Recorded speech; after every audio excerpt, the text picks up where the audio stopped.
Sat means truth. Sang means to be with it. Satsang means to be with the truth.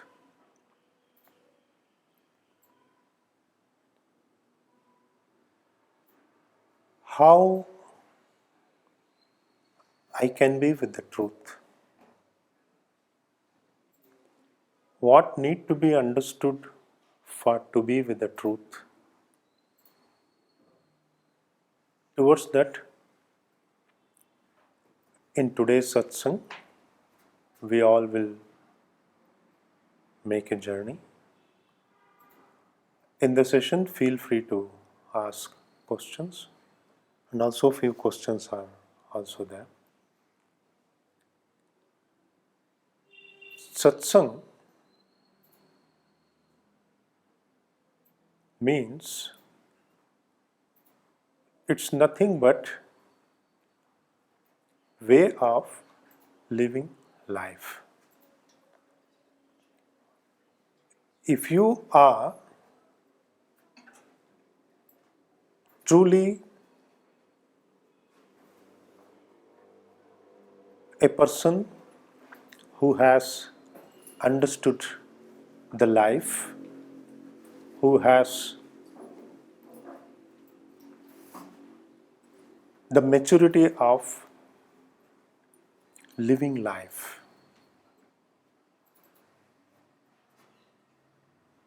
life in a way it carries along with it the maturity of living life. The immense maturity of living life. Towards that, how we can make a journey. In what sense that maturity is called is, let's say for example, if a kid has lost a toy, the kid is crying. A small car which it plays is broken, a wheel of the car is broken, and the kid is crying. How you feel by looking at it? In a corner you will be smiling. No? Even though the cry of the kid is very serious and it's crying, but for you, at the corner of your heart, you will have a smile. Why? Because it's not such a serious issue for you, but it's a very serious issue for a kid. In the same way, as an adult, you carry many serious issues with you, which is like a kid in the eyes of the creation. There is nothing serious exists in the creation, because you have nothing to lose here, you have nothing to gain here. What you have is the golden opportunity to live life. Beyond that, due to any other implications, if the state of the mind is varied or changed, or a serious personality is coming to your life, if you are losing that playfulness with life, if you are not able to take it as just a pure journey of living life, and not at all bothered by any consequences of life, because life is just life, and there is no necessity to be serious about life. But it's very rare people who are always smiling, happy, charming, jumping with joy, but always they try to move towards an identity. They always try to move towards to give a mode of expression for feeling of their own built system of I. They want to value it each and every moment. Every person tries to value the concept of I. In every thing what they see, their I is triggered. In whatever they hear, the I is triggered. Oh, I am seeing a mountain, I am seeing a tree, I am listening to a music. Oh, that person is like this, meaning I am like this, that person is like that. So everywhere you are boosting the state of I, or triggering the state of I, or identifying the state of I, even though it's not necessary to do that. Just you can live life. So that I is in you. You no need to trigger it all the time. With each and every encounter, what you do with life, you are constantly triggering that I. When you are in real satsang, you are not only that inbuilt I, or self-built I, or a programmed I due to your own imprints of the past. You are with everything. Analyze the state of the program of the mind, constantly why it is moving towards that I. Constantly. If you look even a piece of paper, if you read 2 lines, what I got it, what is the message, in what way I can refer to what is written there. Oh, it's not interesting to me. It's interesting to me. Like that, everything, every action, what you carry in this life, always it comes from the reference of I. Satsang means to be with the truth. To be with the truth means truth is not any one thing. Truth is all inclusive state of life. Truth is just pure presence.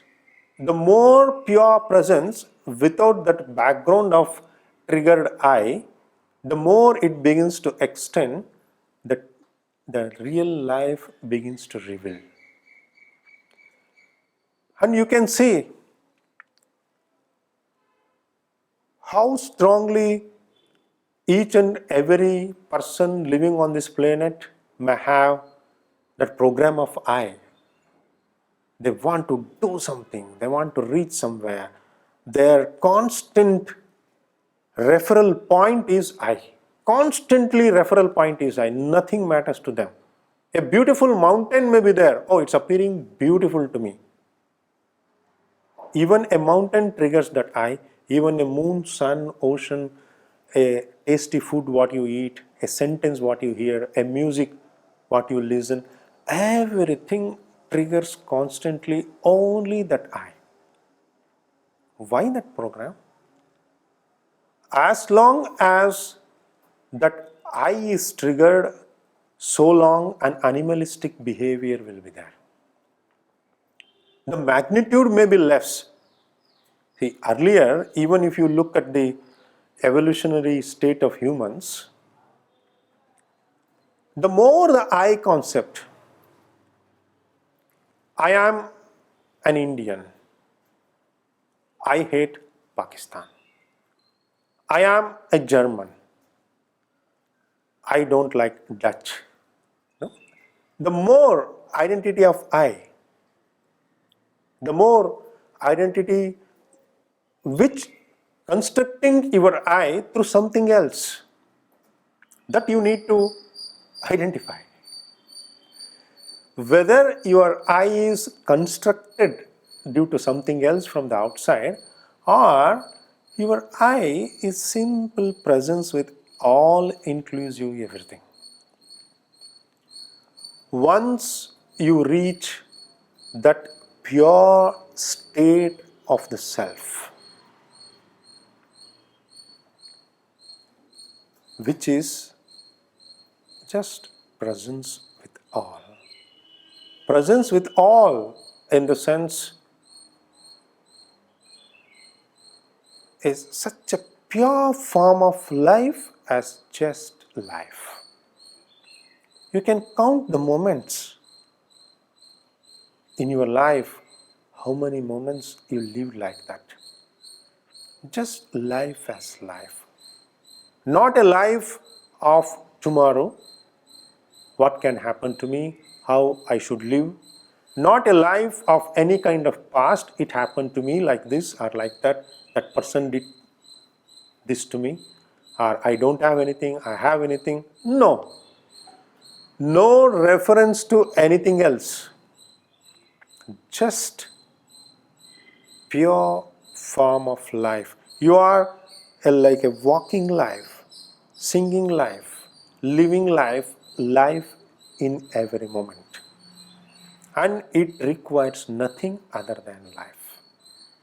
Life requires nothing. That is satsang.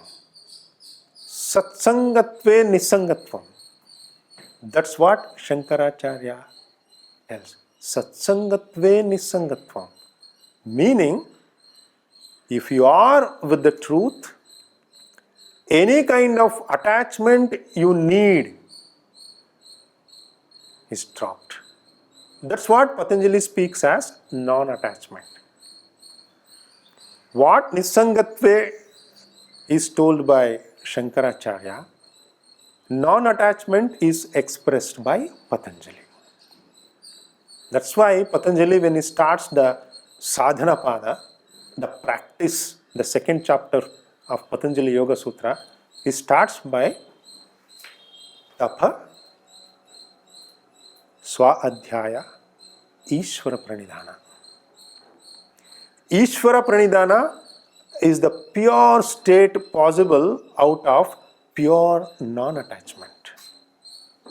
Because to anything you can get attached, since the reference of that attached thing always is there. Attachment is nothing but the triggered eye. See, practically, you cannot attach to anything on this planet. You cannot attach. See, how much you may be feeling to attach to eat sweets, how long you can keep the sweet? Whatever enters you, it leaves you. Even you may be very much attached to the mobile, how long you can carry the mobile with you? You may be attached to anything else. Just, it's a symbolic representation. What you carry with you, only that will be with you. Even a piece of paper is a piece of paper. It's not your hand or finger. What you have, that's it. How you are born, that's it. You cannot attach to anything. But why the concept of non-attachment? The concept of non-attachment, in a way, it tells unnecessarily you are triggering your ego. And one very important thing what you need to understand is, what is the role of memory? Memory, in Sanskrit, a beautiful word is there. Even Patanjali brings it. Asampramosha. Sampramosha, asampramosha. Sampramosha means which has binding you, which has affected you. Something has happened in your life, whatever, some experience. See, life is nothing but experience. An experience has happened to you, and that experience has transformed into memory. An experience has happened, and experience has transformed into memory. Every experience transforms into memory. What is Smriti? Smriti Parishuddha. Smriti has to be purified. If you have read Patanjali Yoga Sutra, Smriti Parishuddha. Parishuddha means pure. The purification of the memory is important, meaning any memory, how it deviates from knowing.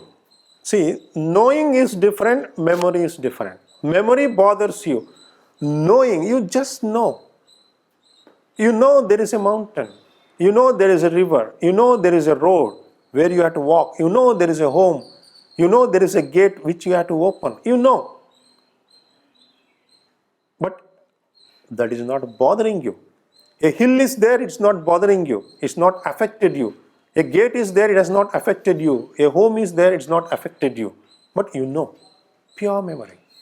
Smruti means what? Smruti means bothered memory. Bothered memory means what? A program what created inside of you, that I program. See, there is a program of the creation is happening. In that happening, you are creating your own program. You are reflecting your own program with each and everything. That is very clearly indicated when you sit for meditation with closed eyes. Then thought comes. Frequently I listen, people tell, no, without any thoughts, I cannot stay even for 1 minute, 2 minutes, 3 minutes. Why? Constantly in your day-to-day life, in each and every moment, you are triggering the program of I. So the self-triggered or self-constructed program of I is reflected through your thoughts. You no need to do anything, yet you are thinking. Constantly you are exposed to such a kind of program in life. Once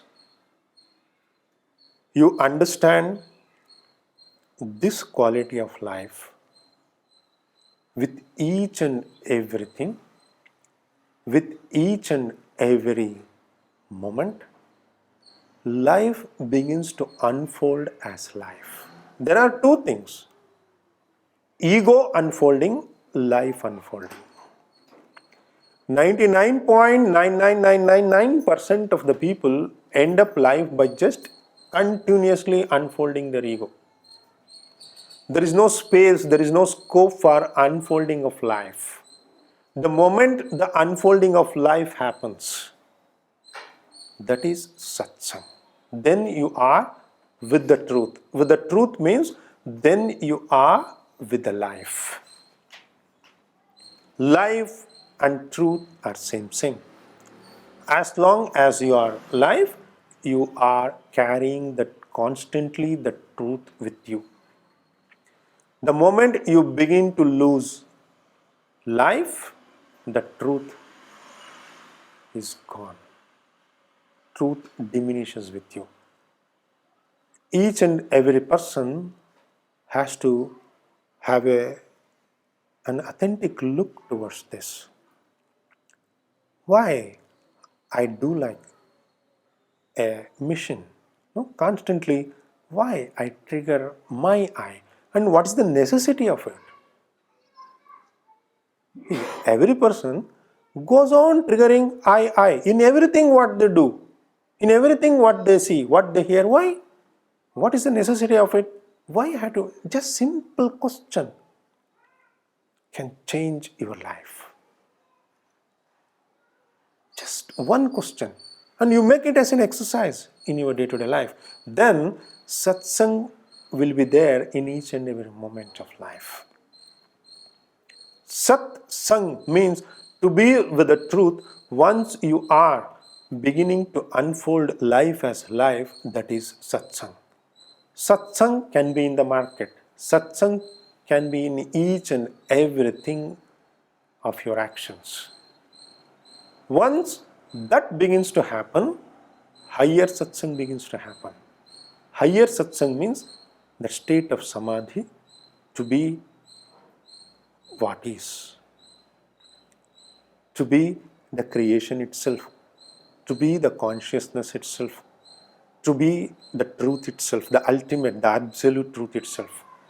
Towards that state of experience, if you are trying to put your steps, the initial or primary steps is just to deconstruct the program of I as much as possible in each and every actions of day-to-day life.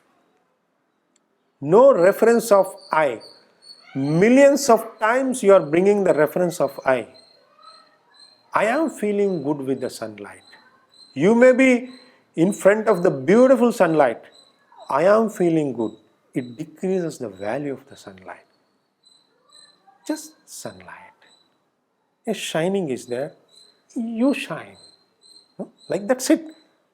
And no analysis, no logics. That is sun, this is sunrise, I am feeling good.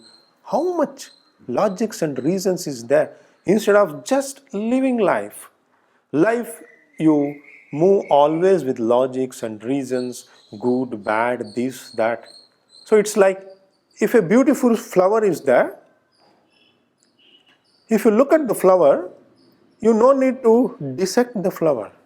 You no need to break it into pieces. Oh, what is there in it? No, just be the flower. You no need to sing about it. You no need to explain it about it. You no need to write about it. Just be the flower. Be the flower of life. You no need to speak anything about life. You no need to brand anything about life. You no need to attribute for any result towards life.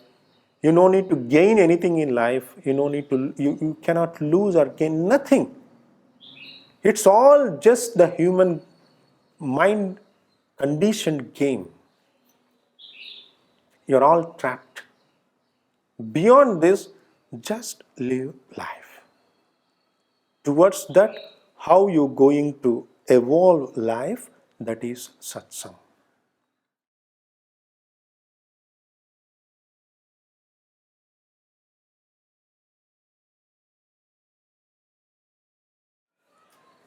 See here, what I is there, that is important. See, without I, there is no existence. Aham Brahmasmi. At the same time, Tattvamasi. See, the same Shankaracharya who brought Satsangatve Nissangatvam. That's the beauty of Indian philosophy. They give the complete form. On one sentence he tells Satsangatve Nissangatvam. On another dimension he tells Aham Brahmasmi. Satsangatve becomes Nissangatvam. That means Nissangatve means not like rejecting the things by being with all the things. See, in your life, let's say for example, you want to achieve something, whatever it may be. You may want to reach a crucial post in your job, or you want to construct a house, or you want to run very fast, 100 meters running, something. You want to achieve something. Whatever the achievement, you are seeing it as achievement, an understanding should be there. At what cost it's coming? And what is the role of that I? See, whatever you achieve, as long as it's just pure playfulness, then it is okay. Instead of that, the state of your I is decided by what you achieve. There is no meaning. See, you may construct a beautiful palace, but you have to leave one or the other day. You are also leaving that palace, meaning you will pass from this planet. At the same time, that palace will also be destroyed. See, how many millions of palaces are constructed on this planet? How many are staying now? Palace also goes, the king also goes. In the same way, that understanding should be there. See, if a child is playful and constructing a building block, if it falls down, child cries, you laugh at it. If a child is crying, you will be smiling at it. Oh, wow, don't be worried, you can reconstruct again. So, such a kind of enthusiasm. See, here, the concept of I, his question was, if I is not there, how I can achieve? If I is not there, how I can find a meaning of life? Not necessary. What is the meaning of life is living. We no need to construct the meaning of life by anything else. Life is already meaningful. Nothing can add, nothing can subtract to it. Life is life. Life is complete. And are you expressing that complete program of life? And even about achievement, you should know what is achievement, what you call as achievement, and what is the role of the I in that achievement. That is very important. Or else to achieve whatever it may be. Let's say, for example, you want to achieve a good business. You spend 50 years of your life to be a successful businessman. Day and night you are working to be a successful businessman. It's a big foolishness. If you are a successful businessman, you are a big failure in life. If you are looking only at business. Because the business itself is a funny way, it's a fun in a way. Just it's a transaction. I see people who are sitting in the restaurant counters. Father sits, collects the cash morning 6 to evening 10 o'clock. Then the son comes, he sits. Grandson comes. Just they sit in the cash and count morning 6 o'clock to evening 10 o'clock. And they go on dying. Constantly. They see a lot of money. They have big homes, big cars, everything is there. But that is not the success of life. And success of life is free. If you are smiling, that is success. If you are content, that is success. If you are not judging anyone, that is success. If you are able to live life as life, you should be able to unfold life. That is success. Even there is a difference between the ego and the I. Ego means once the border is crossed of that ego, it is triggered. You are affected. See, a knife is there in your hand. A knife is there. Life is there with you. A knife is there, life is there. With the knife, you can cut vegetables. With the same knife, you can cut your own fingers also. In the same way, with the life, you can live life. With the life, you can perish life. Both possibilities are there. With a knife, both possibilities are there, construction and destruction. In the same way, with the I, construction and destruction. I is like a knife. If it flips into construction or triggered by the past imprints, it begins to construct the ego. If it is affected by fear, if it is affected by tomorrow, if it is attached to the result of your actions, then such a state of I transforms into more and more egoistic expressions. Then you should be careful. Oh, I am not using in a right way the state of my I, the ego. Mana, buddhi, ahankara, that is chitta. Mana, mind. Mind is required, intelligence is required. At the same time, the ahankara, the I, that is required. That is required to create the presence. It should not create the absence of you. It should not create the absence of love. It should not create the absence of peace. It should not create the absence of celebration. If your I is creating such absences, then that I is not required. To create the presence of celebration, to create the presence of joy and happy life, the expansion, it comes as a consequence of unconditional acceptance of life. It comes as a consequence of finding pure pleasantness in every action. As a result of that, a beautiful I is expressed. So you should analyze whether my I is constructing my self-expression, true self-expression, or my I is used to express the conditions what I have. There are two different things. Both possibilities are there in life. One is like a loop.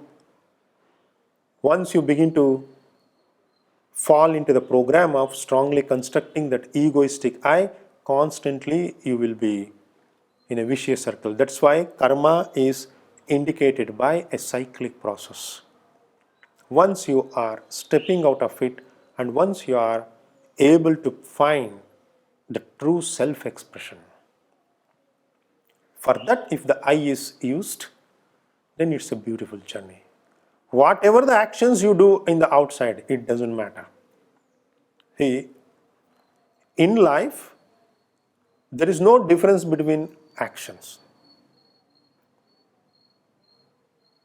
It has a very deepness. If you understand, difference comes only when you are in a pure non-action mode, effortless. That's the importance of meditation. Other than that state, any kind of actions you are doing, it doesn't matter. There is no big or small action. There is no intense or non-intense actions. There is no worthy or unworthy action. Nothing like that. Action is an action. How you grow out of it. If you read some Indian spiritual stories, even for example, we have a classical text called Ramayana. Do you know who wrote it? Ramayana? Epic of India. Valmiki. Valmiki wrote the Ramayana. What he was before? He was a hunter. He was a very cruel man. Hunter. With each and every hunting, somewhere his consciousness was reforming. Path was hunting, consciousness was reforming, and one fine day, it like a flip. In one day, he begin to question what I am doing, why I am living this hunting life. He became a sage. He became one of the best yogis, and he wrote a text which is treated as epic by millions of Indians. Such a transformation. But the path, the most of the years in life, how he spent? Just by hunting. That's why if you are doing an action, how it's constructing you, that we cannot tell.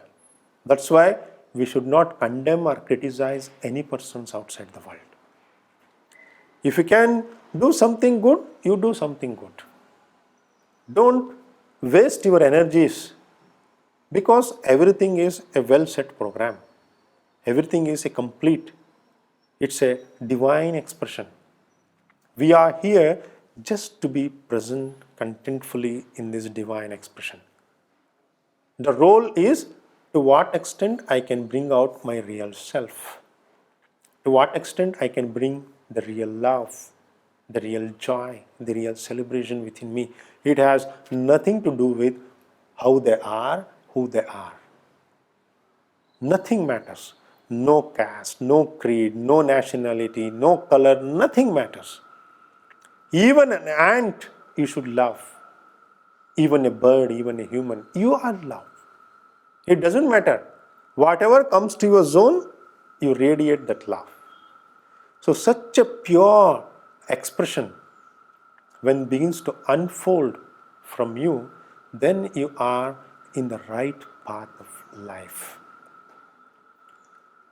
You have to drop judging others, condemning others, criticizing others, and all the time trying to identify your state by comparing to others. That's a pure human, strong psychology. everybody carries. If you wish to have a peaceful life, just life, if you wish to live life, you have to come out of any such program what happened to you. That is why I is a very good facility if it is used for instruction of true self-expression. At the same time, the same I, when it is transforming into more and more egoistic attitude, it begins to act as destruction. We need I, but we have to use it for more constructive expression. That's how in each and every actions you have to find. As long as you are living, you have to do one or the other action. Every person. So how purely you are doing? Many times, there is no pure and impure actions. Let's say, for example, a cobbler, who repairs the shoes. If a cobbler sitting on the street repairing his shoes,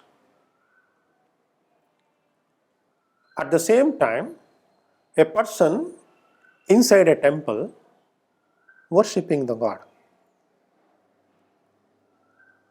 Both carry, like what people think is, he is in front of the God inside the temple, doing a very serene, very pure, very nice action. Where the cobbler, which we use for the feet, is just stitching. I don't care him much. I value him. When I go in front of the priest or a father or a mullah, I bow my head. This cobbler, I give the money, you work.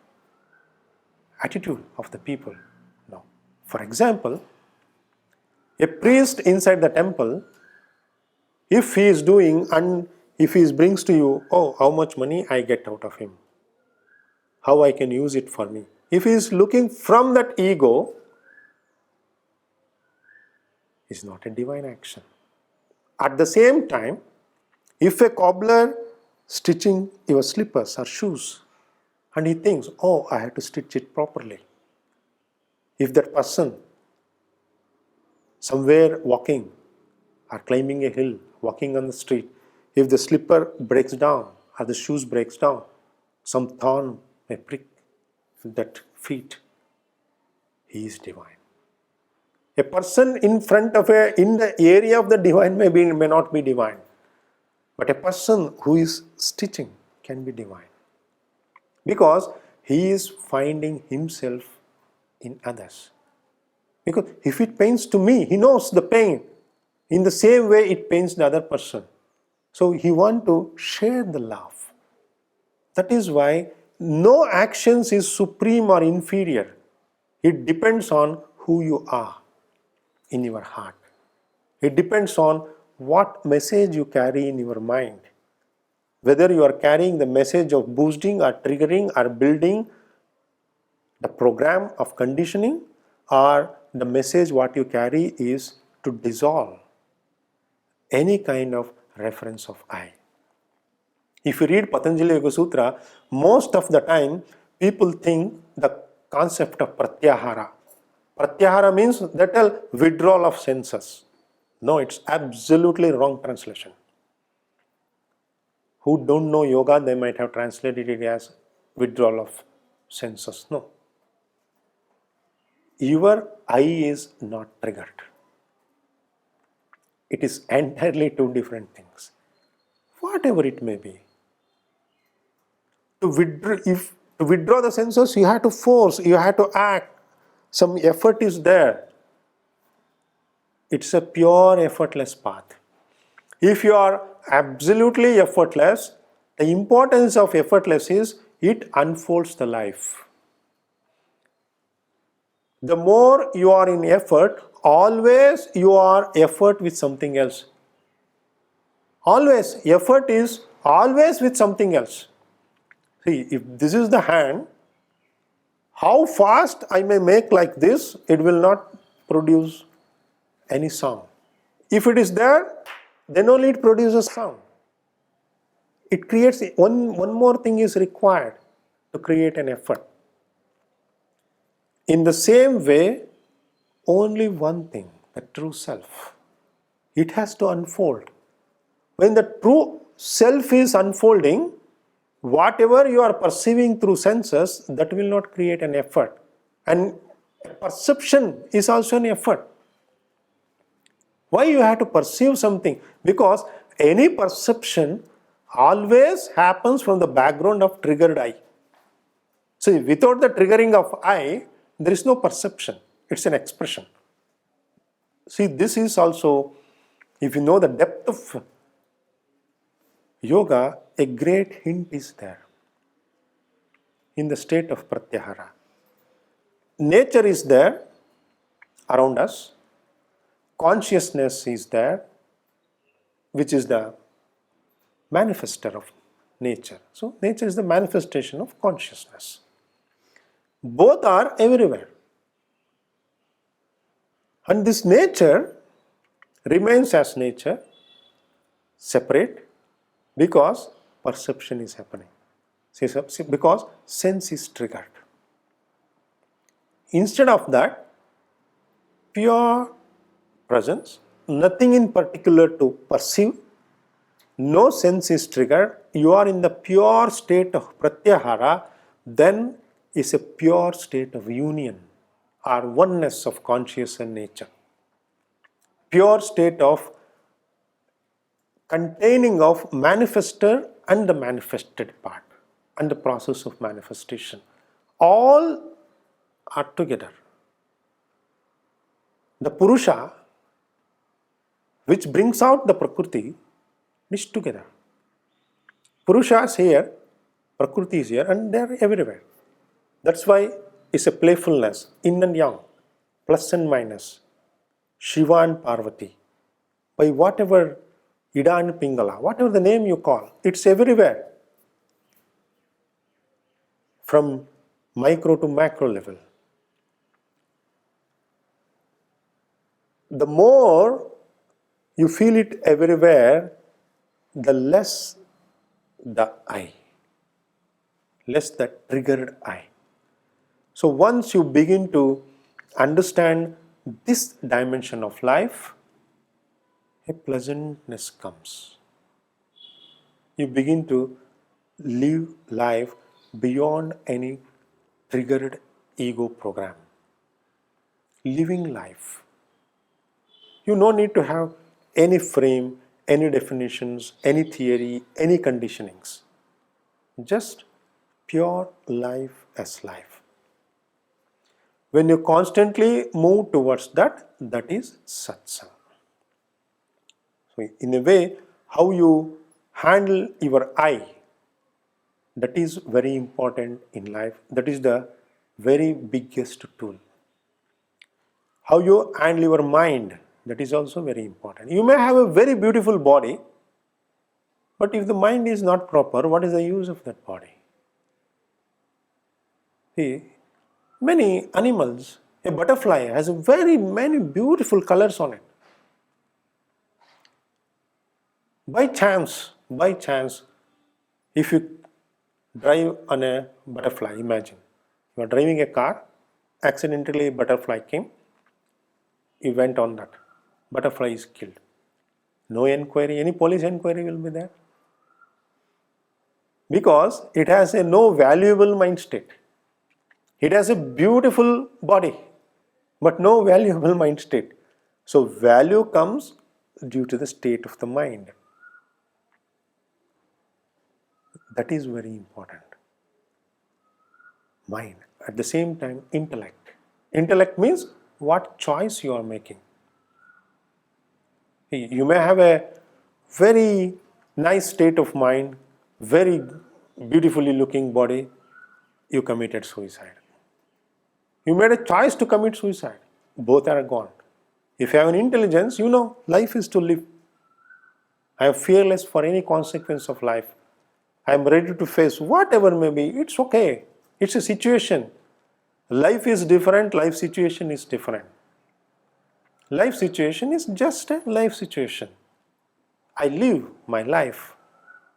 That's it. Beyond any outside effect. Once you have that maturity, that's maturity. There is the life unfolding maturity. You may have maturity in dealing with many other things, but most of the people are still like kids when it comes to the point of unfolding of life. They suffer, they worry, they think, they do many things which is not at all required. Why you need to worry? Many people tell, oh, I am worried, I am worried, I am worried. Why you need to worry? And if a problem is there, hell, why you have to worry for it? Problem is a problem, so what? What is the relation between problem and worrying? There is no. It's just your sickness of trying to identify. Just problem is there, try to solve it. If you can solve, you can enjoy the process of solving the problem. If you cannot solve, leave it. What else you can do? That is the maturity of looking at life. Instead of that, people constantly worry. By worrying, they are trying to feel life. Means they like to worry. Nothing else. If you don't like to worry, don't worry. No, I don't like to worry, but worry comes to me. No, you are lying. You like to worry. It's like, I tell you, oh, I don't like to hold this glass in my hand. Then you tell, no, really I don't like. You leave it. No. How it is? It's like the same. You are holding the worry and you are not able to drop it. And if somebody tells, you don't agree, no, I don't like to worry, so I don't like to hold the glass. It's just a condition. Just become celebrative. Feel free. That is the freedom of life. Why you constantly try to be sober, thinking as though a big thing has happened to me in life. There is no tomorrow. There is no bank balance. Nothing. If there is no bank balance, okay, there is a calculation system in our economy. Who worries more, we give more money. Is there any program is there? So by worrying, will you get money? So then why you want to worry for not having money? What is the relationship? Just try to live life independently, freely, unaffected by any outside situation. That is the company with the real self or true self.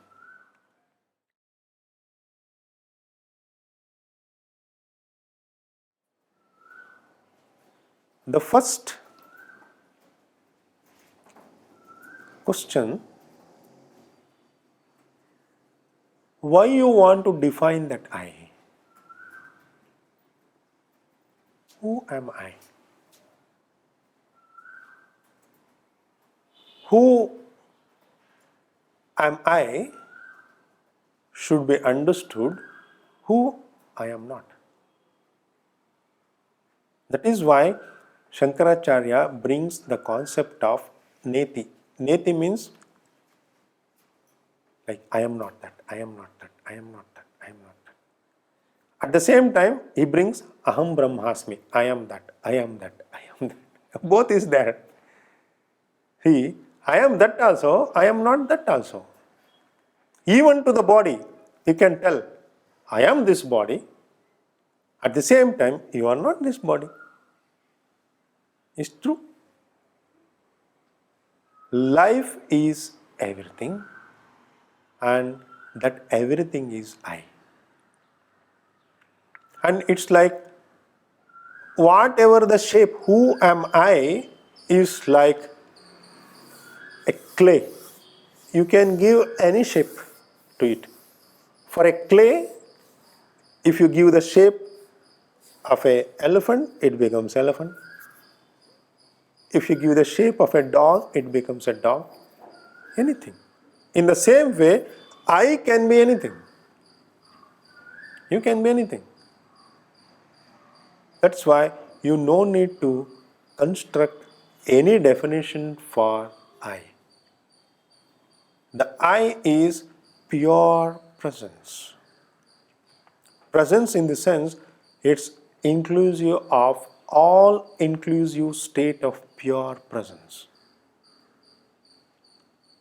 I means a borderless union of consciousness and nature. And conscious is nature, nature is consciousness. There is no separation at all. Without any separation, without any border, without any remarks, without any logics, without any reasons, what is there? That is I. The pure form of I. And you are everything and everything is you. And you are, everything is you means in that everything, nothing is also there. You are nothing. See, everything means everything should contain nothing also. Then only it's everything. So you are nothing, you are everything. You are this, you are that. That totality, that infinite, pure state of presence, that is the I.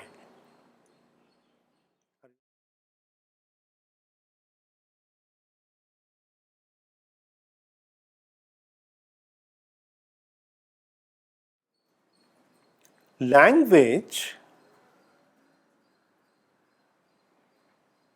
itself represents a duality. It is like once a language is learnt, once a way of communication is learned, because through language is nothing but a communication, way of communication. While you are communicating, always you can communicate particularities. That's why very commonly it's told, even in every epics, truth cannot be spoken. Truth has to be experienced. Whatever we try to speak, we are trying to give the path towards the truth. Truth has to be experienced because it's a pure non-dual state. Once you are using a word or once you are proclaiming a language, always language indicates a particularity because language is a product of particularities. Language is a product of identification. Language is a product of trying to put a boundary. If you call a pillow as a pillow, it is not to call it as a pillow, it is to identify it is not a floor, it is not a wall. To separate it. Language is separation. Because through separation only you can communicate. The more the separation, clearer the communication. Even with the pillow, pillow as a thread, pillow as a cover. So more and more separation, more and more clarity comes. So while dealing with communication, clarity is built with a clear language, with clear more particularity. Let's say, for example, you are seeing a big group of sheep, herd of sheep. Thousands of sheep are there. And every sheep appears same. Every sheep appears same. You change the role. A sheep is watching humans. Maybe every humans may be appearing same for them. Then what is you and me there in front of a sheep? No role. You lost your identity. No, you become. See, if you see thousands of sheep at a time, you treat it as a group. You don't value individually. Any name, even if somebody, okay, you touch this sheep and you come tomorrow, touch the same sheep out of 1,000 sheep, because you cannot identify. People who are living with them constantly for many years, they may be able to do it. But for a person who is rarely seeing a sheep, they cannot identify, because there is no particularity. In the same, if a water is flowing in the river, you call river Ganga. But river Ganga, every year is river Ganga, same water is there. It goes on changing, as though telling all humans are one, same.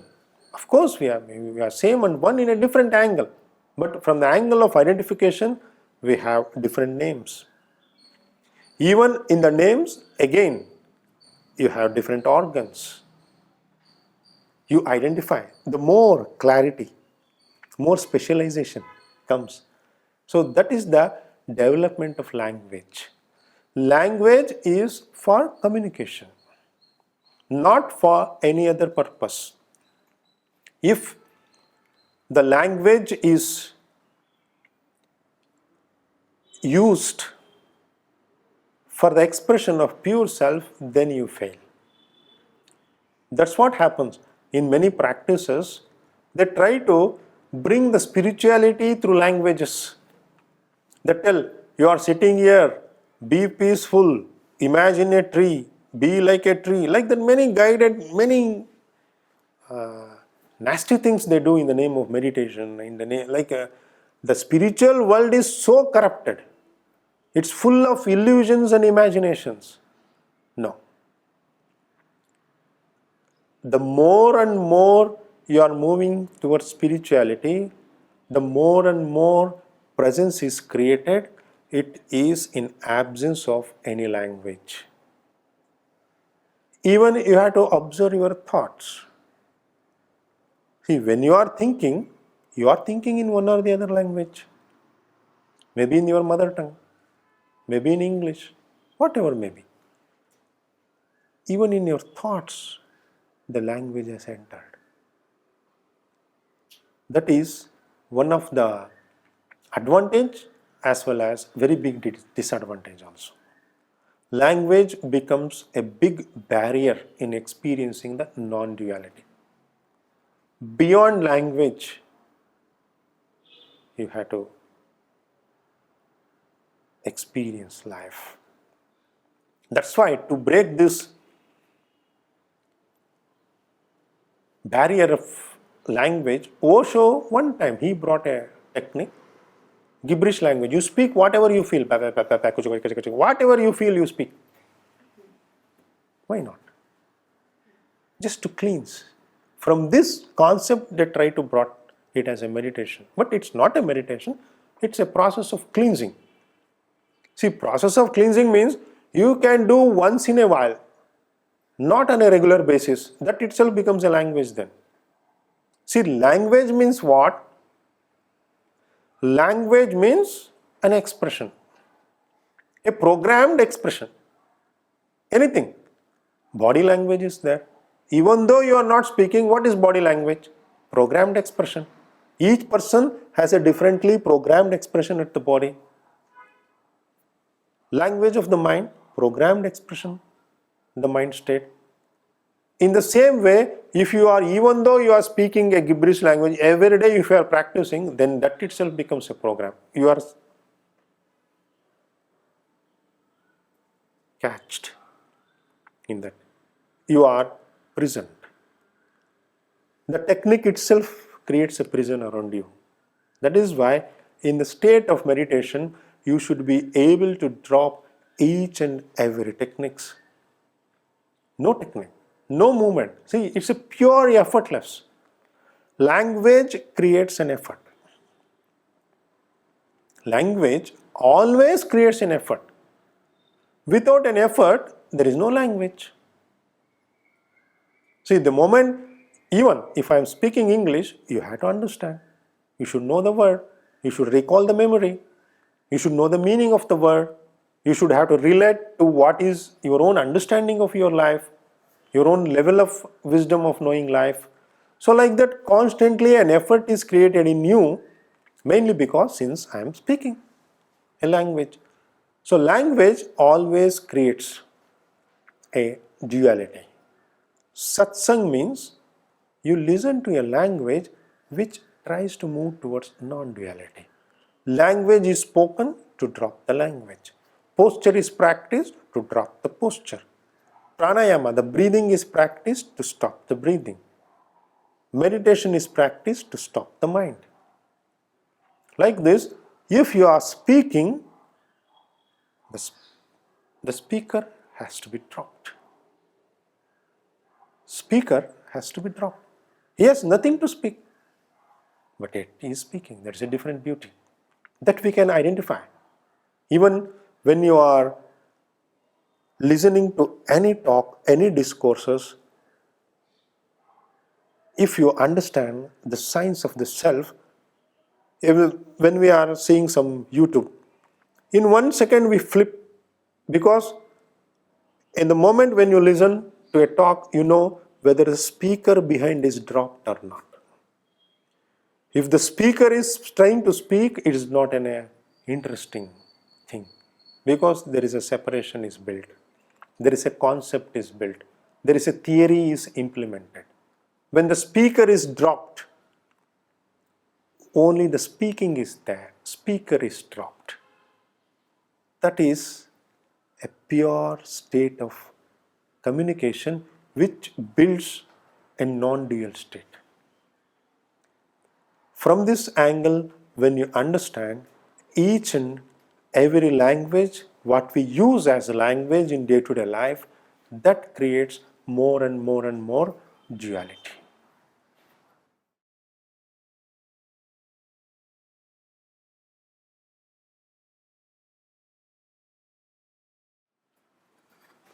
It is nothing but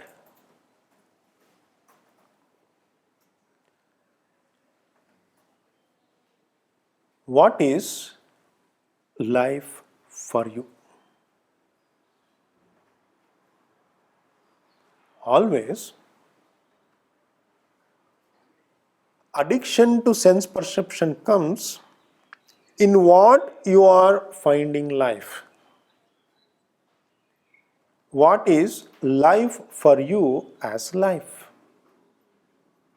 For many people, if they eat very tasty food in restaurants, that makes them happy. Then, when that makes them happy, that gives the concept of I lived life. Oh, I had a very tasty food. I saw a very nice movie. I was in a mountain. I was in a forest. Like that, they try to identify their life as they lived life. See, for in the end, when you are living life, the basic need is to feel that living life, to feel that life. Or else it becomes boring. When you have life, it is very precious. It is very worthful. Life is a gift. Such a beautiful gift, such a worthful life has to be lived. Lived means what? Is not enough that I am looking at somebody else is living. How I feel my life. It's like you are sleeping. Imagine you are sleeping. How you know that you are sleeping? As long as you are sleeping, you don't know that you are sleeping. Somebody has to do this. Oh, I am sleeping. In the same way, a nice taste, yeah, I am living. A nice vision, yes, I am living. No? Everything, the beauty, the nice things, the tasty things, it triggers the life in you. It indicates that, yes, I have life in me. That is why sense perception plays such a big role in each and every person's life. It triggers, but only triggering is enough? Or what is that life? Do you need anything from outside? Senses are just triggering. It triggers. Who is getting triggered? That has to be felt. Without anything from the outside, without any influence from the outside, if you are able to express the true self, that is the feeling life as life. People cannot sit idle. They want to feel life. See, nowadays, even a small kid is so much attracted to mobile, online screen. Why? It's nothing but an attempt to see life or feel life, an attempt to expand. They may be doing it in a wrong way, but they are trying to find life in it. It's like a holding life there. Because life means what? Happening. How an happening is registered? Through senses. Sense perception registers an happening. A mobile has millions of happening. Millions of happening. You don't need to travel to a mountain to see a mountain. You can see in the mobile. You don't need to travel to a big city to see a person. Imagine you want to see a Hollywood star. You can see in the mobile. So it contains the whole universe in it. The universe of possibility of perception through senses. That's why each and every person is getting attracted to that. Pure feeling of life is beyond any sense perception. It triggers, that's it. It's a triggering agent. See, how it has to be understood is, let's say for example, you play any beautiful thing in the mobile, whatever it may be, put it in front of a dog. It will not watch. Put it in front of a goat or a sheep, they don't care.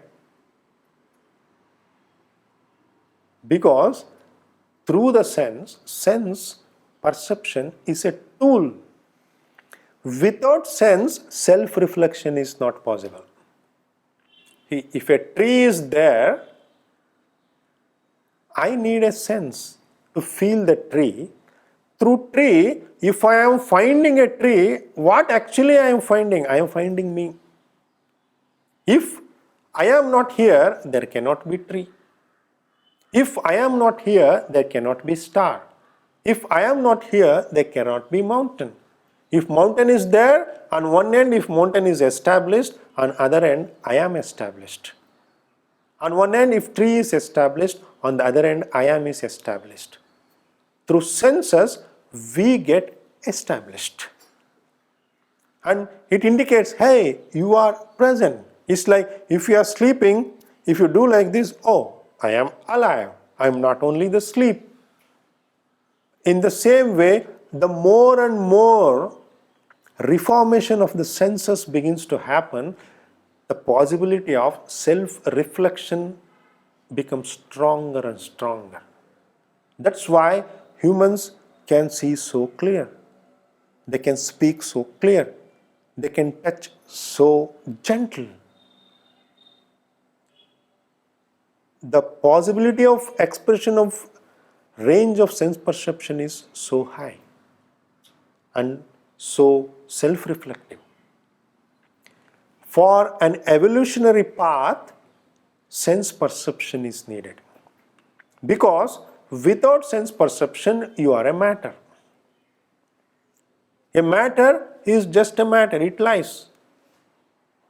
Matter, to feel as matter, it needs sense perception. To feel itself, in the beginning stage, what happens? It feels itself through something else. Through a tree, through a bus, through a car, through money, through power, through business, through success. All they try to feel themselves. But that will also go. In the end, I had to feel the true self, not the trigger. It triggers. Yes, you are here. See, if you are sleeping, you are triggered and you are got up, and at least you should begin to live. Imagine a situation, a person is sleeping, you give a tick to that person, the person opens the eyes, again sleeps. Again one more tick, again sleeps. Constantly, if it is happening, how you feel? The same thing is happened to all the humans. Every sense perception is triggering the perceiver. In the end, who is triggered? He. If I am seeing a wall, the whole room is a small inverted picture here, inverted. Then it is straightened up inside. Then it's linked. So in the end, who is perceiving? That perceiver tells, hey, I am here, hey, I am here, through every sense perception. So through every sense perception, through self-reflection, your true self is triggered. Just triggered, indicated, yes, it's here. Catching that indication, yes, I am present, I have to express that presence. I have to express that Purusha, that consciousness. Nature triggers the consciousness through senses. Without senses, there is no triggering of the Purusha. No knowing that Purusha exists. Because Purusha has no form, no shape, no color, nothing. Purusha is pure consciousness. It has manifested into nature. So nature, what is the job of the nature? The job of the nature is to make you to know, hey, you are here. That's all. How it does? Nature, a mountain, if mountain is there as mountain, a tree is there as tree, we would have just a matter. A matter which is pure nature gets the touch of pure consciousness through touch, through senses. It triggers and then you arise. Maybe in this birth or coming births. But that arising is happening. That is how the whole evolutionary process, from an amoeba to the human, constantly sense perception touched you, and you felt, I am here, I am here, I am here. So that evolution of the I, that whole evolution process itself is sense perception. The more the sense is perceived, the more every time it's triggered, then comes, what is that is getting triggered in me? See how shocking it is. In a way, if you see the depth of this, how shocking to know that mountain, I am not seeing. Whatever the concept I may be having, actually I am not seeing the mountain. Through any identification, see what is that I which you are thinking, I am seeing the mountain. Who is that I? Where is that I? No. Is your eyes is seeing the mountain? Or any kind of program what you have is seeing the mountain? What is that?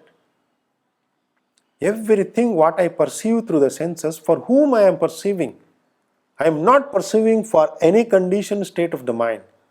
I am not perceiving for to the satisfaction of anything or anybody else. I am perceiving just to trigger the true self. The true self is perceiving. The Purusha is perceiving the nature. So that Purusha has to be triggered and expressed. A triggering through senses is just an indication that which speaks about your presence.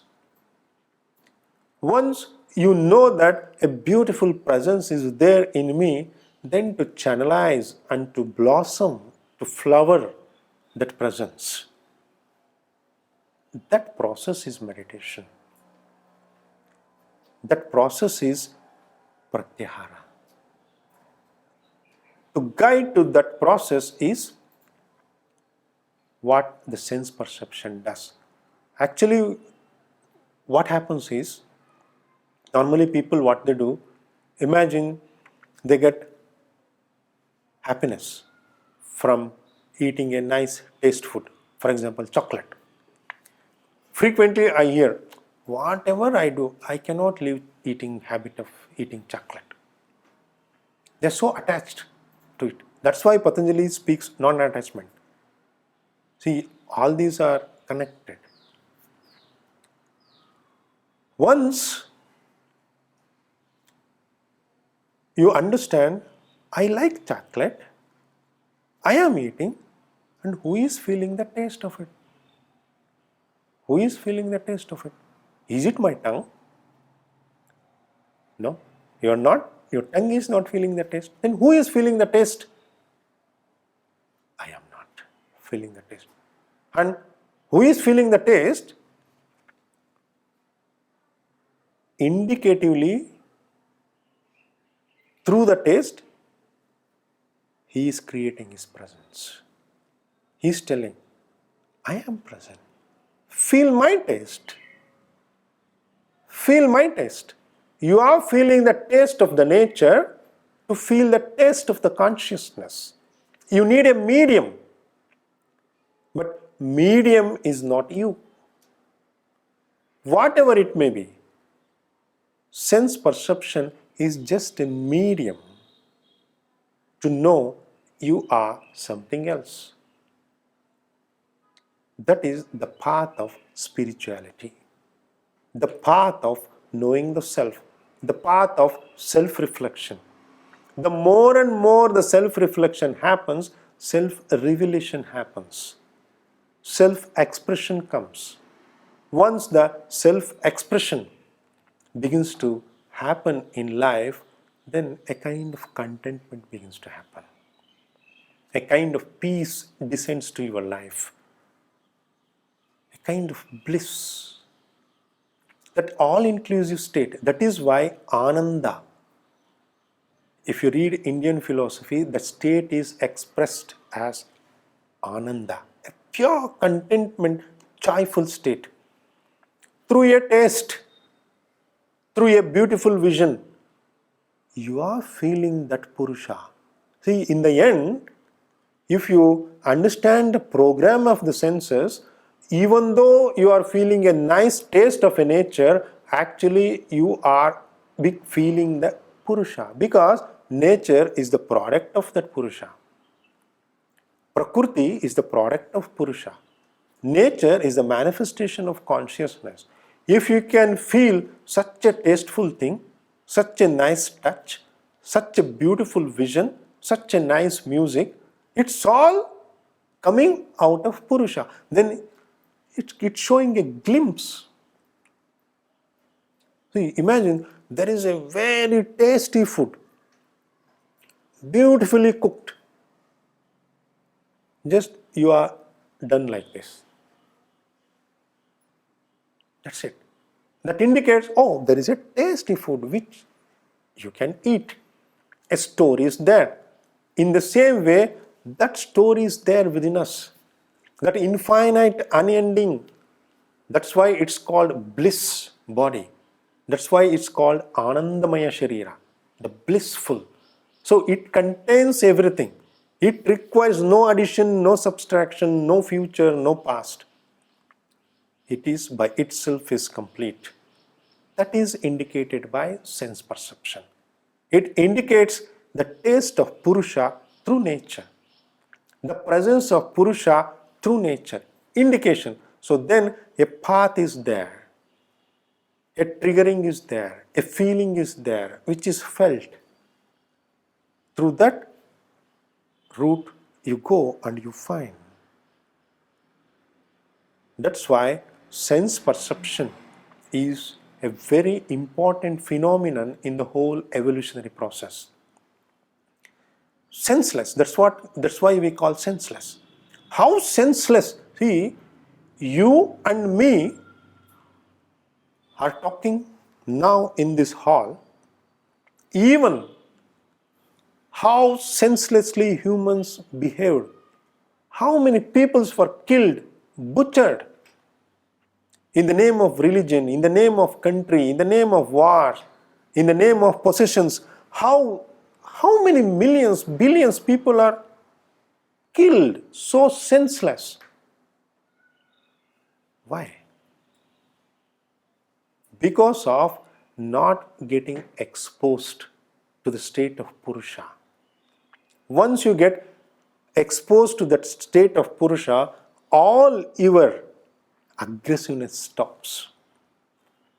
All your judgments, comparisons, criticizing others, everything stops. Because you know, whatever I perceive, I can perceive within. That too in immense. You no need to steal. Imagine, you know,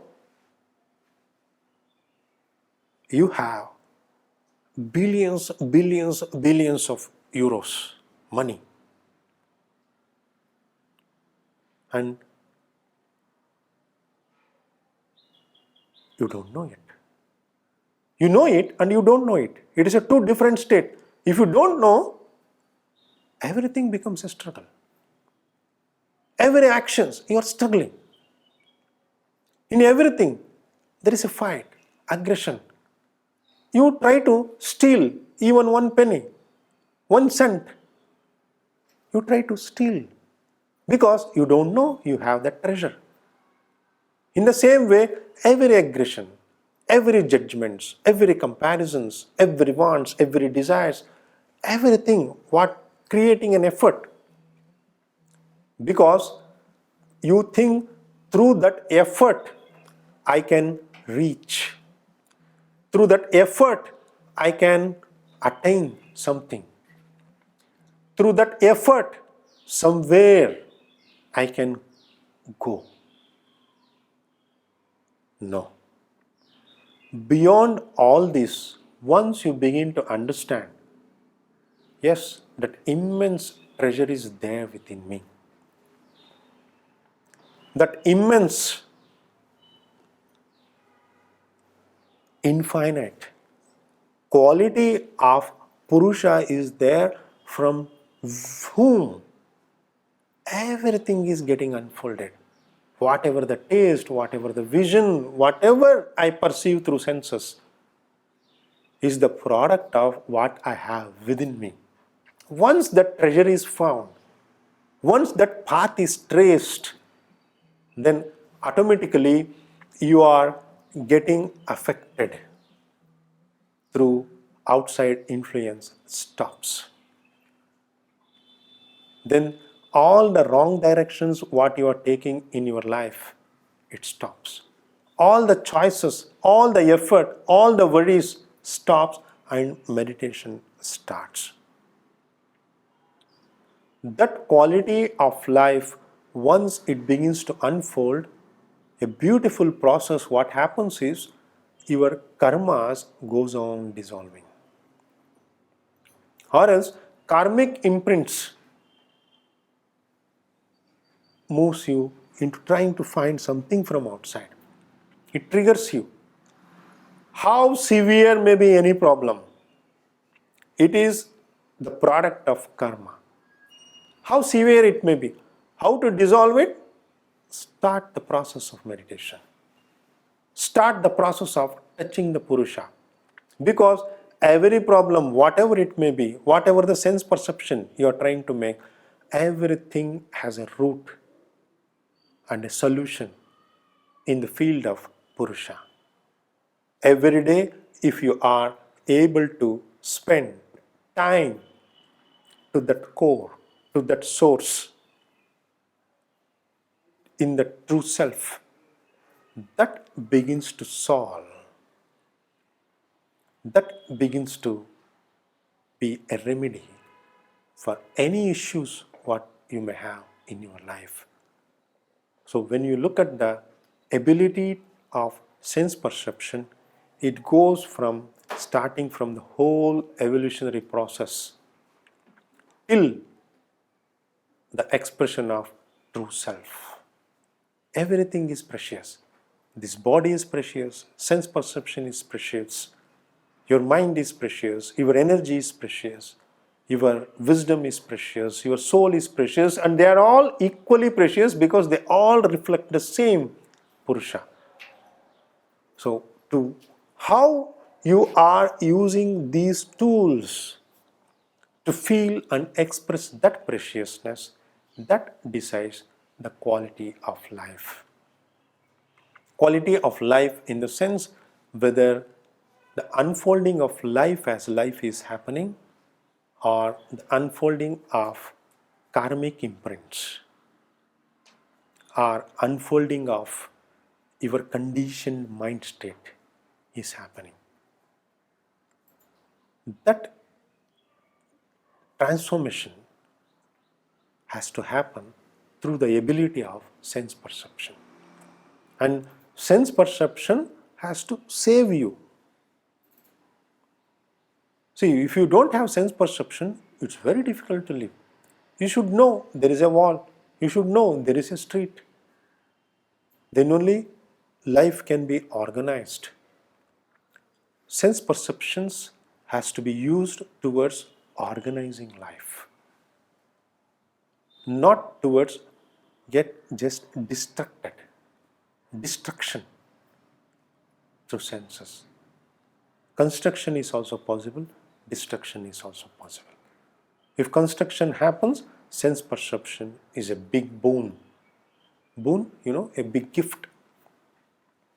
If destruction happens, it's a big curse. You can see all varieties of people who use it for construction and destruction. Once you start regular meditation, all this state comes as a natural byproduct of it. To have an organized methodology towards knowing this true self, that organized methodology is the practice of yoga. So we are coming to the end of this satsang. So we finish this satsang with the chant Purnamada Purnamidam.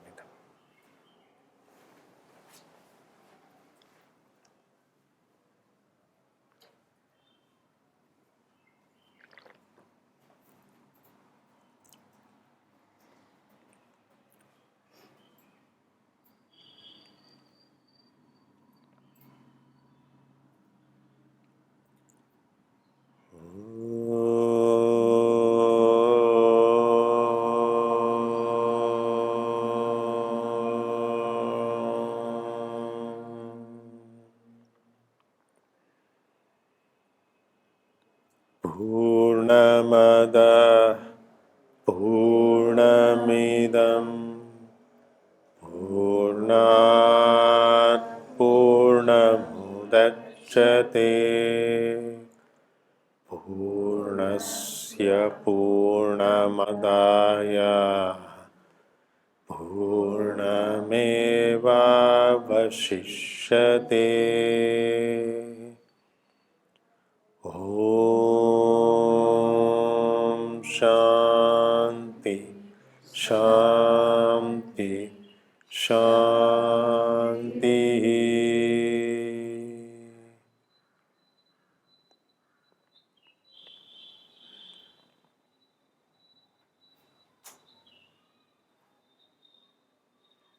We are all gifted with